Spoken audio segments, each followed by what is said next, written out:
আমার চ্যানেলে তোমাদের সকলকে স্বাগত। আজ আমরা ক্লাস 6-এর রায় মার্টিন প্রশ্নবিচিত্রা থেকে ইতিহাসের দ্বিতীয় পর্যায়ক্রমিক মূল্যায়নের তৃতীয় স্কুল সলভ করব।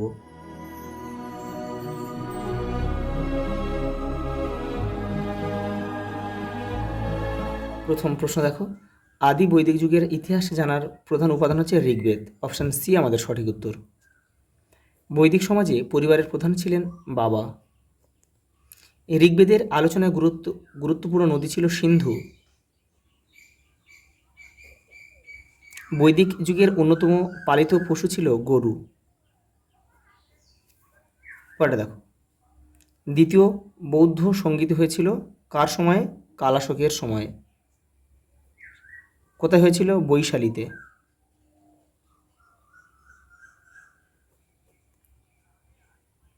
পিটক শব্দের অর্থ হচ্ছে ঝুড়ি। জৈন ধর্ম অনুসারে মোট তীর্থঙ্কর ছিল 24 জন। শেষ ছিল কিন্তু মহাবীর, আর 23তম ছিল পার্শ্বনাথ, আর প্রথম ছিল ঋষভদেব। মগধের রাজধানী প্রথমে ছিল রাজগৃহ, পরে পাটলিপুত্র হয়েছিল। অশোক স্তম্ভটি পাওয়া গেছে সারনাথে। কৌটিল্যের লেখা বইটির নাম হচ্ছে অর্থশাস্ত্র। ইন্ডিকা লেখা মেগাস্তিনিসের, আর মুদ্রা রাক্ষস লেখা বিশাখ দত্তের। এটা তোমরা একটু জেনে রাখবে। পরেরটা দেখো, চন্দ্রগুপ্ত মৌর্যের ছেলের নাম বিন্দুসার। শকাব্দ গণনা শুরু হয় প্রথম কনিষ্কের শাসনকালে।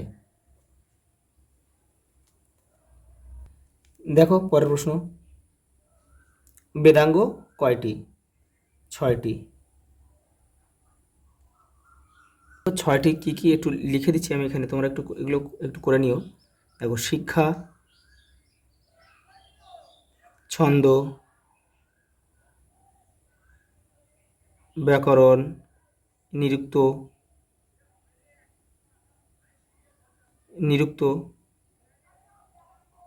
আর রয়েছে জ্যোতিষ আর কল্প। এখানে লিখে দিচ্ছি।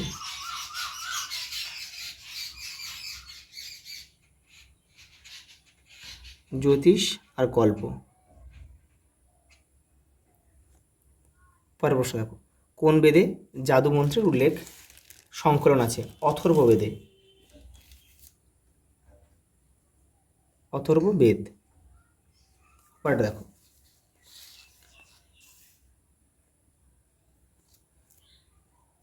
একটি গণরাজ্যের নাম লেখো। ব্রিজি, মল্ল। দক্ষিণ ভারতের একমাত্র মহাজনপদ কি ছিল? অসমক। বজ্জীদের রাজধানী কোথায় ছিল?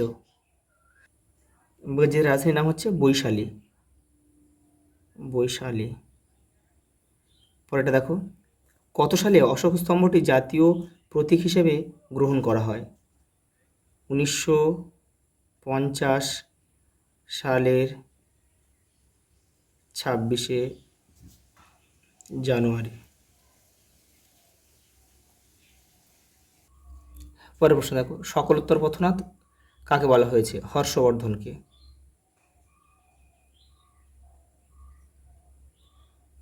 হাতিগুম্বা শিলালেখ কার লেখা? কলিঙ্গরাজ খারবেল।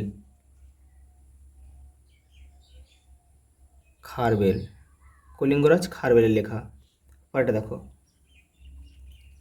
ঠিক না ভুল লেখো। বৈদিক যুগে মূর্তি পূজা প্রচলিত ছিল না। এটা কিন্তু ঠিক।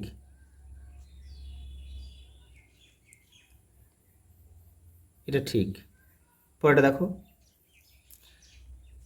ঠিক না ভুল লেখো। দুটি মহাজনপদ ছিল অরাজতান্ত্রিক। হ্যাঁ, এটা ঠিক, এটাও ঠিক। ব্রিজি আর মল্ল কিন্তু ছিল অরাজতান্ত্রিক, অর্থাৎ প্রজাতান্ত্রিক। ঠিক না ভুল লেখো, এটাও ঠিক হলো। দেখো, ঠিক না ভুল লেখো। প্রথম চন্দ্রগুপ্ত গুপ্তাব্দ গণনা শুরু করেন। এটাও ঠিক। পরের প্রশ্ন দেখো,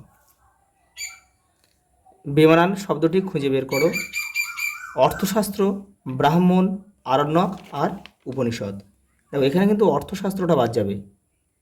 দেখো বাকিগুলোর প্রতিটি কিন্তু এটা প্রতিটা বেদের একটা অঙ্গ। ব্রাহ্মণ, আরণ্যক, উপনিষদ আর অর্থশাস্ত্রের একটা গ্রন্থ।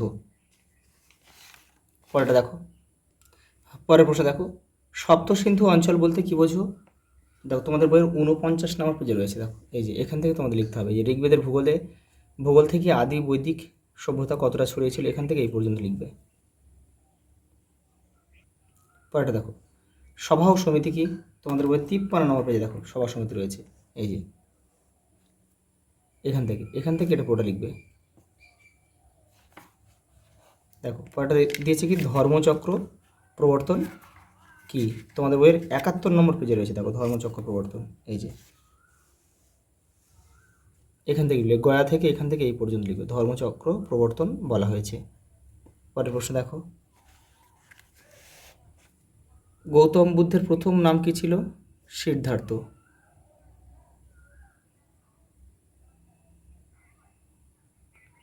এবং তিনি কোথায় জন্মগ্রহণ করেছিলেন? কপিলাবস্তু,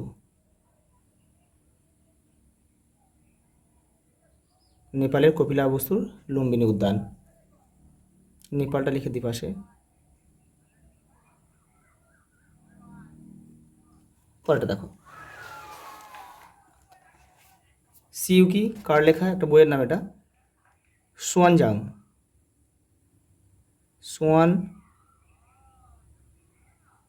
জাংয়ের লেখা। শিলাদিত্য কার উপাধি ছিল? হর্ষবর্ধন।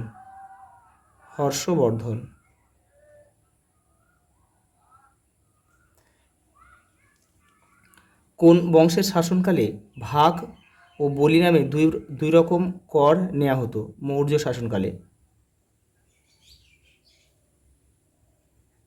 শাসনকালে। এবং উৎপন্ন ফসলে কত অংশ ভাগ হিসেবে নেওয়া হতো? 1/6।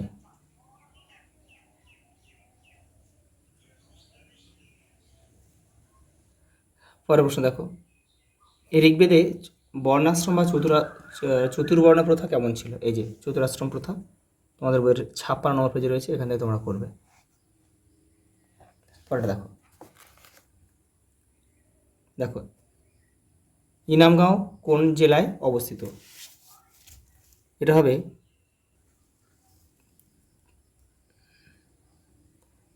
পুনে জেলায় অবস্থিত। পুনে জেলা হচ্ছে মহারাষ্ট্রে অবস্থিত। দেখো গায়ত্রী মন্ত্র কোন দেবতার উদ্দেশ্যে রচিত? সূর্য দেবতা সবিত্রী। রত্নিন কাদের বলা হয়? দেখো 53 নম্বর পেজে রয়েছে, এটা সূর্য দেবতা।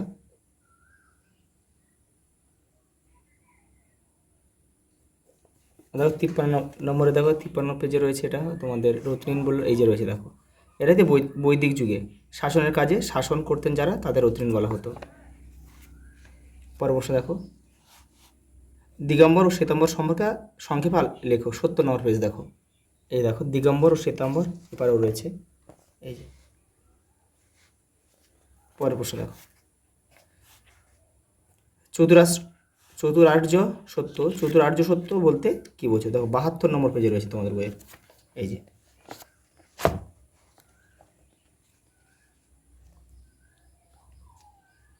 এই দেখো এই পর্যন্ত লিখবে এখান থেকে। পরের প্রশ্ন দেখো, কুষাণ কারা? তোমাদের বই দেখো 87 নম্বর পেজে রয়েছে। এই দেখো এখান থেকে তোমরা এই পর্যন্ত করবে। এটা 87 পেজ। দেখো কনিষ্কের রাজধানী কোথায় ছিল? পুরুষপুর বা পেশোয়া।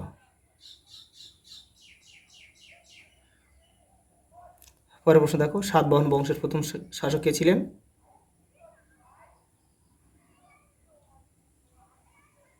শিমুখ। মহাক্ষত্র উপাধি কে নিয়েছিলেন?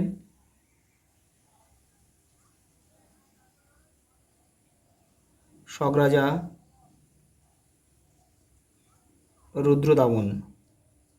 শেষ মৌর্য সম্রাট কে ছিল?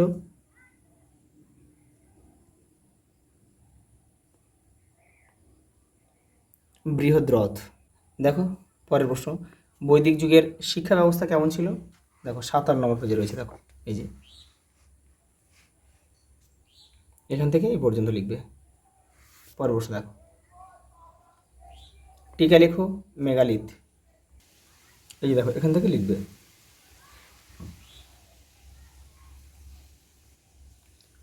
দেখো চতুর্জাম ও পঞ্চ মহাব্রত সম্পর্কে যা জানা লেখো, 70 নম্বর পেজে রয়েছে, দেখো তোমাদের বইয়ের এই যে।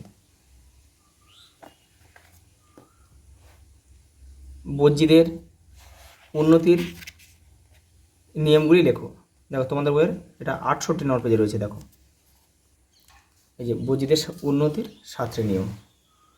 এই যে রয়েছে, নিচে রয়েছে এই ক খ গ এই পর্যন্ত লিখবে 6টা।